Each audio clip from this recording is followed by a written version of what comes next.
After creating over 42,000 artworks in Midjourney, I have learned a lot.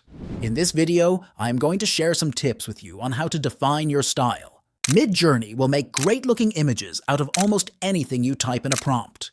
But without detail, Midjourney makes all the decisions on the style for you. If you want a specific style, you can specify it by referencing an artist or specific works, or even better, by describing the style. But why create your own style or modify one? Conflict between subject and style. Sometimes there are subjects or scenes you just can't do with an artist's or work style. For example, it might be difficult to get a spaceship in the style of an artist who does mostly abstract art. Or trying to get an image of a modern woman in a business suit by referring to Leonardo da Vinci, or even just Renaissance, for example, is difficult.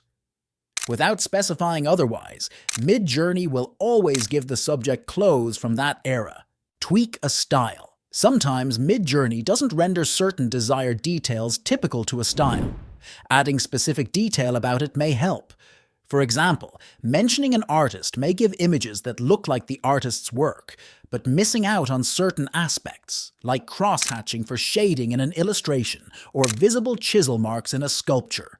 Adding these in the prompt may help bring these out. Finally, some people might want to avoid using an artist name because of a misguided belief that it is plagiarism.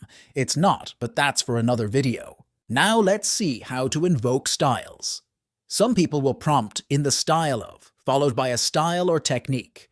This is not 100% necessary, and it simply adds to the length of the prompt. You can simply use the styling words, for example, illustration, ink pen sketching, oil painting, etc. Or artist name by themselves. For artists, I recommend using "by" in front of the artist name to help avoid the artist themselves showing up and photobombing the images. From broad to specific, you can define styles as broadly or as precisely as you want. This list gives you an idea of the type of style specifications you can use. Please note that this is not a precise categorization. It's only a rough guide with a few examples. Medium or the main style of your render, art movement, school, or time period. The technique you want the illustration to be made. Detailed technique, colors or color palette. The artist you want to follow. And finally, by specific works. We could also order style specifications from broad to precise loosely like this. For a specific image like, say, that of Mona Lisa, actual name La Gioconda, it could be something roughly like this.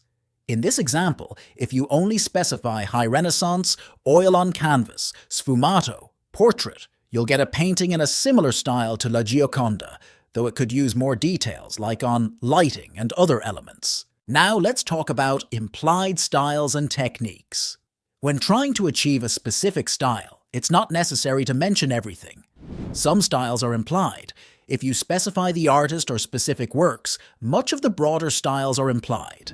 If you type "woman Mona Lisa," the painting, era, and techniques are implied, so just those words will be sufficient to give you an output that is in the same style as the famous painting. Sometimes only the medium and the artist name will be sufficient, like abstract painting, Jackson Pollock, or illustration, Frank Miller.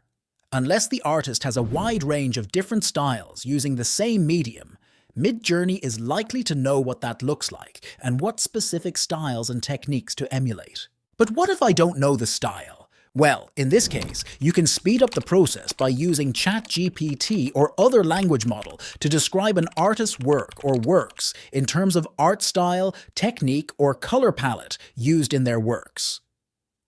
It will give you a detailed list you can copy and paste for your own.